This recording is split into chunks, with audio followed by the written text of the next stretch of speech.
Após ser atacado pelo presidente Lula, o governador de São Paulo, Tarcísio de Freitas, voltou a manifestar apoio a Jair Bolsonaro e também ao projeto da anistia. O mandatário paulista diz estar conversando muito com lideranças sobre a tramitação do perdão na Câmara dos Deputados, afirmando ser a medida necessária para a pacificação do país. Já sobre o ex-presidente, o governador disse ter convicção de sua inocência, afirmando que muitas acusações não possuem o menor sentido. Por fim, ao ser questionado sobre a declaração de Lula de que Tarcísio não é nada sem Bolsonaro, o gestor paulista afirmou que não perde um minuto pensando nisso. Começar essa com o Roberto Mota, a manifestação de Tarcísio Gomes de Freitas defendendo o projeto de lei da anistia, dizendo que, inclusive, está conversando com várias lideranças no Congresso Nacional a fim de que esse projeto avance em algum momento, reforçando o seu apoio e defesa a Jair Bolsonaro. E aí ele fez uma parte em relação a uma notícia que está na capa de muitos portais de notícia. Uma manifestação do presidente Lula concedeu uma entrevista a uma emissora de rádio de Minas Gerais dizendo: o Tarcísio sem Bolsonaro não é nada. Só quero receber as pessoas que nos acompanham pelas emissoras de rádio. Roberto Mota fará análise sobre o posicionamento de Tarcísio de Freitas defendendo a anistia, defendendo Jair Bolsonaro, mas também não ligando para as críticas do presidente Lula. Vai lá, Mota. Acho que seu microfone está fechado. Só verifica para a gente, por favor. Deve doer muito à esquerda brasileira a existência de Tarcísio de Freitas, como deve doer muito também a existência de Zema e de outros políticos como Nicolas Ferreira, Marcel Van Hatten. Basta olhar o cenário dos políticos de direita e o cenário dos políticos de esquerda para ver a enorme diferença no Brasil de hoje. O governo do estado de São Paulo, Polícia Militar, junto com o Ministério Público, acaba de impor uma derrota histórica ao crime organizado. Imagine se vão deixar que o governador de São Paulo leve sozinho o crédito dessa operação. Logo, o governador Tarcísio, que pode ser candidato a presidente no ano que vem, vamos lembrar, há muito tempo o governo de São Paulo alerta para o perigo que essa facção representa. É provável, eu não me lembro da história recente do país, de um governo como o governo de São Paulo que tenha realizado um enfrentamento tão duro contra o crime. Crime organizado e desorganizado. Outros governos estaduais também estão fazendo isso. E isso é uma maravilhosa novidade na cena política brasileira. Eu vou confessar a vocês, eu não esperava ver isso tão cedo no Brasil.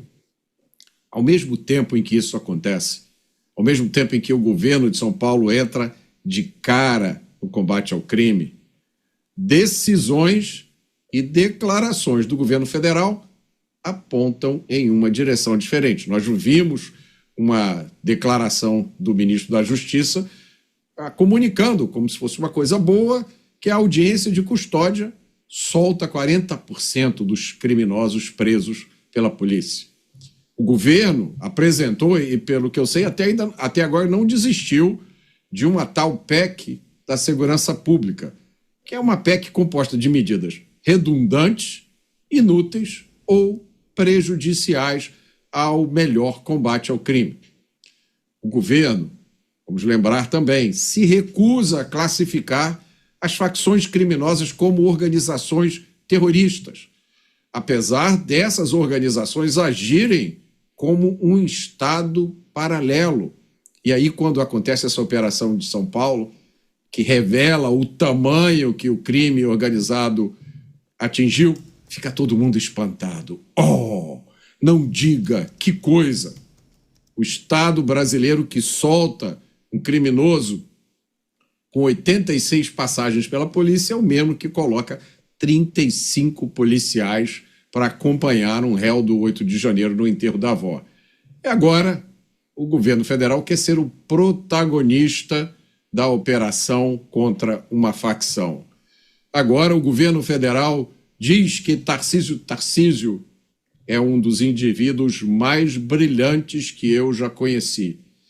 E deu um registro público desse brilhantismo ao fazer a transição de servidor para ministro da infraestrutura, um dos melhores que o Brasil já teve, para candidato ao governo de São Paulo e agora governador, com possibilidade de um dia se tornar presidente da República. Os fatos estão aí, que cada um forme a sua opinião. Você, Cristiano Beraldo, esses posicionamentos de Tarcísio de Freitas, me parece que tem a ver muito com a convicção dele, né? Mas talvez tenha a ver com uma sinalização para algumas figuras, talvez para futuros eleitores, Beraldo? Renato, não há mais dúvida de que Tarcísio de Freitas é o candidato mais competitivo para esse universo, que não é mais o universo do Bolsonaro. O que está em jogo é quem será o candidato do Centrão.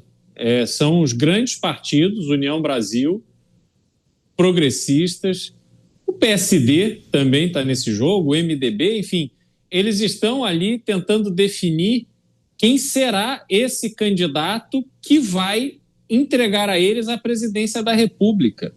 Então, nesta circunstância, o apoio de Jair Bolsonaro, ele é importante, aliás, ele é mais importante do que o próprio Jair Bolsonaro para essa estratégia dos partidos políticos.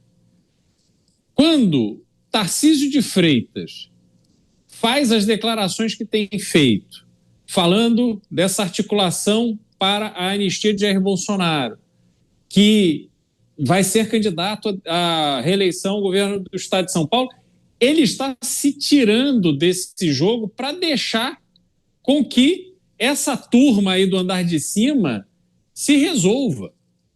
Não há nenhum estímulo para que Tarcísio de Freitas antecipe, se coloque nessa posição de candidato desse universo. Até porque todos os sinais recebidos de Tarcísio até aqui é que ele tem caráter para reconhecer que ele só é governador de São Paulo graças ao apoio de Jair Bolsonaro. Então, acho muito difícil ele trair esta realidade, ele fechar os olhos para isso. E sabe que, se o fizer, receberá um carimbo de traidor. E a política detesta o traidor. A política detesta aquele que vira as costas. A política detesta aquele que abandona aquele que está em dificuldade. Então, a situação de Tarcísio de Freitas ela é muito delicada. E aí olha-se para o presidente da República fazendo esse ataque, querendo diminuir, na verdade, Tarcísio de Freitas, mas a gente precisa lembrar que Tarcísio de Freitas, quando começou, saiu ali da sua vida profissional dentro das Forças Armadas e partiu para a atividade no serviço público, era durante o governo do PT, e ele nunca foi visto, nunca foi dada a ele a oportunidade de ascender como Jair Bolsonaro deu.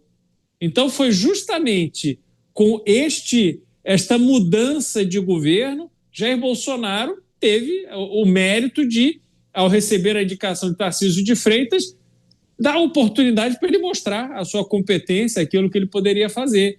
E essa fórmula deu certo. Então agora não adianta o presidente da República querer diminuir Tarcísio de Freitas, porque essa afirmação não é verdade. Apesar de ter tido a oportunidade a partir de Jair Bolsonaro, ele é governador de São Paulo, um governador muito bem avaliado. Ele, obviamente, hoje tem uma luz própria, e essa luz poderá brilhar nas eleições do ano que vem, mas, acredito eu, a partir do apoio, sim, de Jair Bolsonaro por lealdade, não por uma dependência exclusiva do ponto de vista eleitoral. Defesa feita pelo governador de São Paulo para a aprovação do PL da anistia, disse que, inclusive, tem conversado com várias lideranças no Congresso Nacional a respeito, reforçando o apoio a Jair Bolsonaro. Dávila, são sinalizações que a gente precisa também considerar com esse momento em que partidos e grupos políticos começam a traçar as estratégias para o processo eleitoral, marcar presença e falar sobre esses temas tem um ingrediente político eleitoral, ou Dávila? É preciso considerar que Tarcísio começa a se expor mais em relação a essas temáticas? Certamente é muito importante, Canhato, se expor mais em assuntos nacionais. Aliás, não só Tarcísio de Freitas, como outros presidenciáveis, como Romeu Zema, Ratinho Júnior e Ronaldo Caiado, deveriam aproveitar as questões locais, estaduais, para se posicionar sobre temas nacionais. O Roberto Mota acabou de trazer aqui o exemplo de que ontem mesmo nós tivemos uma das maiores operações para desmantelar movimentações financeiras do PCC. Algo super importante. Importante para o Estado de São Paulo, mostra a eficiência da polícia no Estado de São Paulo, mostra essa coordenação no trabalho com a Polícia Federal, mas deveria usar esse episódio justamente para mostrar como ele é uma pessoa preocupada e capaz de enfrentar o crime organizado, que é algo que aflige o Brasil inteiro. Então é hora de começar a pincelar os bons exemplos da gestão estadual para tratar de temas nacionais.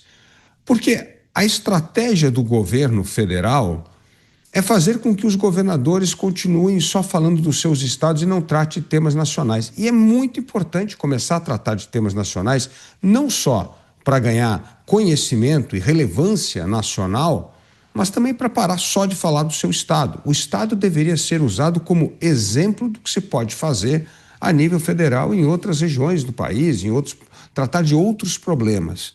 Isso mostra candidatos capazes de compreender os reais problemas do Brasil e não só apenas a competência da gestão pública do seu estado. Então esse é o primeiro ponto importante.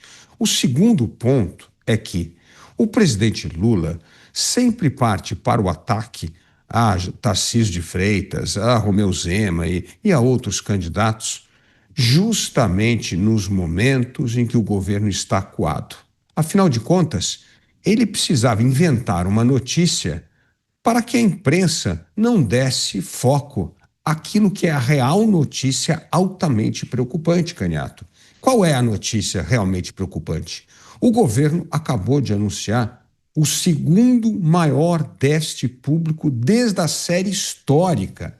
A única vez que nós tivemos um mês de julho com um déficit público tão elevado foi durante a pandemia. É vergonhoso, mostra o descontrole das contas públicas, descontrole que afeta a dívida pública e afeta o bolso do brasileiro, aumentando taxa de juros, aumentando a inflação e provocando o maior índice de inadimplência da história do país. Este é o preço que a sociedade está pagando por esta irresponsabilidade fiscal do governo.